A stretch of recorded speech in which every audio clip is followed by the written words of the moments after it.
اسلم خان صاحب، ابھی تک گلاب کے اثرات کیا دیکھے گئے ہیں کراچی میں، ساحلی پٹی میں اور دیگر علاقوں میں؟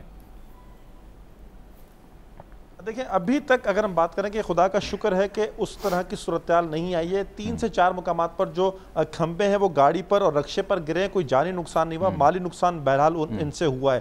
جو ساحلی پٹی کے جو ماہی گیر ہیں، ایک بہت بڑی تعداد کراچی سے لے کر بلوچستان تک، تو ان پر 3 اکتوبر تک پابندی لگائی گئی ہے کہ وہ شکار کے لیے نہ جائیں. جو گہرے سمندر میں موجود تھے انہیں ریڈیو سگنل کے ذریعے میسیجز دیے گئے اور انہیں واپس بلا لیا گیا ہے. تو بیشتر جو کشتیاں ہیں وہ ساحلوں پر آ کر لگ چکی ہیں اور ابھی مسلسل پیٹرولنگ بھی جاری ہے ساحلی علاقوں میں. اگر ہم بات کریں میری ٹائم سیکیورٹی ایجنسی بھی، پاک بحریہ بھی، اور ساتھ ساتھ ایک ان کا جوائنٹ وینچر ہے، اس کے ذریعے بھی یہ وہاں پر پیٹرولنگ کر رہے ہیں مسلسل. اور جو اگر موجود ہیں کچھ لانچیں تو انہیں بھی بلایا جا رہا ہے. تو اگر ہم بات کریں کہ اس وقت تک اور آج کا دن، جیسے آپ نے کہا کہ اپنے نام کی طرح، تو نرم گزرا کراچی پر اور وہ اثرات نہیں آئے.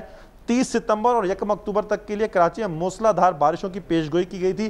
120 سے 150 ملی میٹر تک یہ بارشیں ہونی ہیں. شہر میں جو آپ نے بات کی کہ رین ایمرجنسی لگ گئی، اور ہم یہ دیکھ رہے ہیں کہ اس بار کچھ زیادہ اجلاس بھی ہوئے ہیں. جو ان کی واٹر جو پمپنگ مشینیں ہیں وہ بھی جگہ جگہ انسٹال ہوئی ہمیں نظر آئی ہیں. اور ساتھ ساتھ یہ بھی دیکھنے میں آ رہا ہے کہ جو جہاں پر رکاوٹیں تھیں، جو نالے تھے، ان کی صفائی کا بھی کام ہو رہا ہے مسلسل. سعید غنی وزیر بلدیات وہ بھی وزیر اطلاعات وہ بھی اجلاس کر رہے ہیں، وزیر بلدیات بھی اجلاس کر رہے ہیں، ایڈمنسٹریٹر کراچی بھی اجلاس کر رہے ہیں. لیکن اب سے کچھ دیر پہلے ہماری بات ہوئی جمال صدیقی صاحب، پی ٹی آئی کے رکن اور ترجمان. وہ یہ کہتے ہیں کہ 400 نالے ہیں اور بیشتر نالوں کی بدترین حالت ہے کہ صفائی نہیں ہوئی، اور اگر موسلا دھار بارش کل ہوتی ہے 120 ملی میٹر تو شہر میں صورتحال خراب ہوگی. کمشنر کراچی صاحب نے اب سے کچھ دیر پہلے ایک نوٹیفیکیشن جاری کیا کہ جو بل بورڈ شہر میں لگے ہیں ان کو ہٹا لیا جائے. سپریم کورٹ نے احکامات دیے تھے لیکن اس کے باوجود بھی بل بورڈز لگ گئے. اور آج جو 50 کلومیٹر فی گھنٹے کی رفتار سے جو ہوائیں چلی ہیں، تو اس میں ہم نے یہ دیکھا ہے کہ درخت بھی اکھڑ گئے، پول بھی گرے ہیں. تو اس سے نقصان ہو سکتا تھا. لیکن خوش قسمتی سے اگر میں کہوں کہ آج کا دن، جو کہ آج بھی خدشہ ظاہر کیا گیا تھا کہ صورتحال خطرناک ہو سکتی ہے، تو وہ گزر گیا اس وقت تک. اور رات میں اگر یہ بارشیں ہوتی ہیں تو ضلع انتظامیہ متحرک تو نظر آتی ہے. اور یہ بھی میں آپ کو کہوں گا کہ جامی صاحب کے وزیر بلدیات ناصر شاہ صاحب ہوں، سعید غنی صاحب ہوں، ایڈمنسٹریٹر کراچی، کم از کم اجلاس، رین ایمرجنسی، عملے کی چھٹیاں منسوخ، یہ کچھ ایکٹیویٹی ضرور نظر آ رہی ہے اس بار. لیکن اسلم صاحب، قدرتی آفت تو اس کا تو مقابلہ انسان نہیں کر سکتا، لیکن کچھ تدابیر تو اختیار کر سکتے ہیں. اب سب سے اہم بات یہ شامی صاحب دیکھیے، یہ 400 نالے ہیں. یہ جب بھی کبھی ایسی کوئی تھریٹ آتا ہے، سائیکلون آتا ہے، سمندری طوفان یا بارشیں ہوتی ہیں، تب یاد آتا ہے کہ نالوں کو صاف کرنا ہے. تو یہ نالے ایک دن میں 24 گھنٹے کے اندر تو 400 نالے کراچی میں صاف نہیں ہو سکتے، اور بارش ہو گئی تو پھر صورتحال بھیانک ہو سکتی ہے. یہ نالوں کی صفائی کس کی ذمہ داری ہے؟ کیوں نہیں ہو پاتی؟ جب بھی کراچی میں بارشیں ہوتی ہیں، نالوں کی صفائی سب سے امپورٹنٹ سبجیکٹ ہوتا ہے. اگر نالے صاف ہوں تو شاید اتنی پانی نہ شہر میں پھیلے. دیکھیں 6 بڑے نالے کے ایم سی کے پاس ہیں، مجموعی طور پر 39 بڑے نالے ہیں، اور چھوٹے نالوں کی ہم بات کریں تو تقریباً 550 سے زائد ہیں جو ڈی ایم سیز کے پاس ہیں.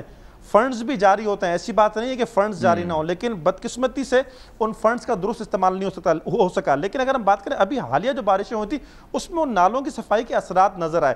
ایک علاقہ ہے جو بار بار ڈوب رہا ہے، ہم بات کریں 1 سے 2 علاقے، سرجانی ٹاؤن اور ناگن چورنگی. یہاں پہ ہم نے متاثرہ مقامات دیکھیں کہ یہاں پر 50 سے 70 ملی میٹر بارش ہوئی ہے، تو یہاں پر صورتحال خطرناک ہوئی ہے.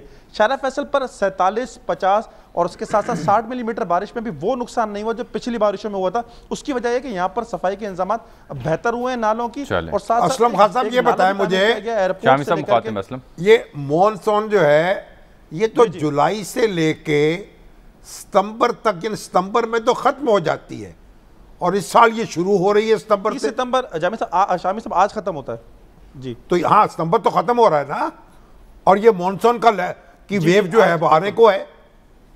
تو یہ موسمی تبدیلی بھی تو بہت ہو چکی. دیکھیں بالکل پوری دنیا اس کے متاثر ہو رہی ہے. بالکل ایسا ہی ہے کہ موسمی تبدیلی کے اثرات بھی ہیں. اور ابھی ایک اور میں بتاؤں گا جامی صاحب اور شامی صاحب، ہوا کا جو ایک کم شدید دباؤ ہے بحر عرب میں موجود ہے. گلاب تو موجود تھا، ساتھ ساتھ ابھی ایک اور طوفان ہے. اگر یہ ہوا کا کم شدید دباؤ تبدیل ہوتا ہے طوفان میں تو اس کا نام شاہین رکھا جائے گا. تو یہ بھی ایک سلسلہ اس طرح کا ہے. یہ گلاب اور یہ شاہین جو ہیں ہمارے اوپر قیامت ڈھا دیں گے، اللہ نہ کرے سر. اچھا آپ بتائیں، ٹھیک ہے، یہ مرتضی وہاب صاحب جو ہیں، آپ کی باتوں سے مجھے لگ رہا ہے، آج کا دن جیسے میں آپ کی باتوں سے مجھے لگ رہا ہے کہ مرتضی وہاب صاحب کی جو کارپوریشن ہے وہ کوئی کام کر رہی ہے. درست ہے ایسا؟ نہیں. دیکھیں شامی صاحب، بالکل ایسا ہے کہ کام کر رہے ہیں. اگر ہم بات کریں وزیر بلدیات ہوں, ایڈمنسٹریٹر ہوں, لیکن دیکھیں جس طرح اجمل جامی صاحب نے بھی کہا کہ نالے بہت ہیں, انفراسٹرکچر اس طرح کا نہیں ہے. اب بھی آج سے آپ مستقل بنیادوں پہ کام شروع کریں گے تو لاہور میں آ جائیں تو یہاں بھی نالے جو ہیں, بہت شکریہ, نالوں کے اوپر تجاوزات ہیں, بہت شکریہ, آبادیاں بن چکی ہیں, مکان بن چکے ہیں, دکانیں بن چکی ہیں. سن درد بھرے میرے نالے, وہ دنیا کے رکھوالے, درد بھرے نالے. بس اچھا سر, جنرل ریٹائرڈ اعجاز اعوان صاحب کو آج ہم نے زحمت دی ہے, جو امریکی جرنیل امریکی سینٹ میں اعتراف کر رہے ہیں شکست کو, اس پر تفصیل سے بات کریں, لیکن وقت کم ہے تو ذرا بھنگ کا موضوع ادھورا رہ گیا تھا. دلچسپی میری اس موضوع پہ, ناظرین بھی چاہیں گے کہ اس بارے میں معلومات حاصل کر سکیں. تو آج وفاقی وزیر سائنس اینڈ ٹیکنالوجی جناب شبلی فراز صاحب نے سرکاری سطح پر بھنگ کے کاشت کے منصوبے کا باضابطہ افتتاح کیا ہے.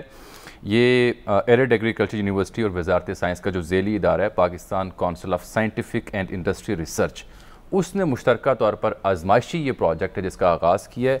3 سال کے اندر اسی پروجیکٹ کے اندر 5 ایکڑ تک بھنگ کاشت کی جائے گی, اور یہ کلیام کا علاقہ ہے جہاں 1 ایکڑ کی بھنگ کی کاشت کا آج آغاز ہوا ہے. سر, شبلی صاحب یہ کہتے ہیں کہ اس سے بھنگ کے پودے سے جو تیل کشید کیا جاتا ہے, حالانکہ ہمارے یہاں تو کچھ اور ہی کشید کیا جاتا ہے, اس سے 1 لیٹر جو ہے وہ $10,000 تک فروخت ہو سکتا ہے بین الاقوامی مارکیٹ میں. پشاور, جہلم اور چکوال کے علاقے ہیں جن کا انتخاب کیا گیا کہ یہ بڑے مناسب ہیں, موزوں ہیں بھنگ کی کاشت کے لیے.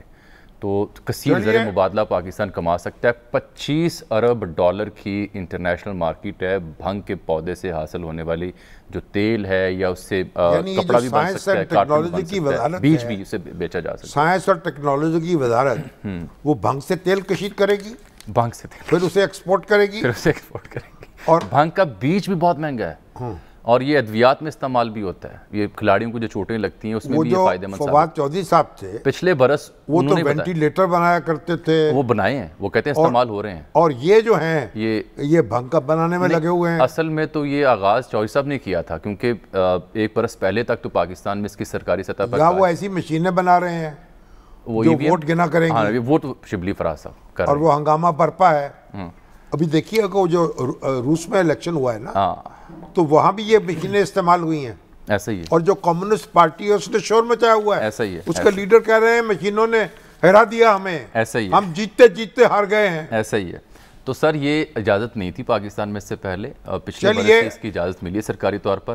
اب یہ ٹیکسٹائل کی انڈسٹری میں بھی اس کا استعمال ہوگا, اور یہ جو تاثر ہے عمومی طور پر جب ہم بھنگ کا نام لیتے ہیں کہ یہ نشہ آور ہے, چلیے اب سر اور سرور کی اب جب کوئی ڈالر کما کے لائیں گے اس وقت دیکھیں گے. سر, چائنا میں دیکھیں نا 40,000 ایکڑ کاشت ہو رہی ہے. چائنا میں تو اور بھی بہت کچھ ہوتا ہے. Australia, England, Brazil, Canada, Finland, ان ممالک میں یہ بھنگ کے جو طبی استعمال ہیں وہ بہت زیادہ ہیں. بالآخر اس وقت تو وہ مستند بھنگی بن چکے ہیں. ہاں جی, مستند, یہ بھنگ کی کاشت کر رہے ہیں. اچھا, گرامیٹیکلی یہ تو واضح کر دینا, بھنگ کاشت کرنے والے کو ہم بھنگی کہیں گے یا بھنگ پینے والے کو؟ دونوں کو کہہ لیں, کوئی حرج نہیں, ہمارا کیا جاتا ہے اس میں. ٹھیک, ہمارے کو پیسے لگتے ہیں, ہم نے کوئی شیئر لینا ہے. یہ ہماری ٹیم, پروڈکشن ٹیم کہہ رہی ہے کہ آپ یہ بتا دیں کہ بھنگ سے اور کیا کیا چیزیں بنائی جا سکتی ہیں. یہ شبلی صاحب سے پوچھیں گے کس دن. فی الحال اس کا جو استعمال ہے جناب وہ سرکاری سطح پر ہی ہو سکے گا, اور جو پروڈکٹس بنتی ہیں اس میں سے پھر نشہ آور جو چیزیں ہیں وہ نکال دی جاتی ہیں. میڈیا میں اس کا استعمال ممنوع ہوگا. میڈیا میں تو ہونا ہی چاہیے سر.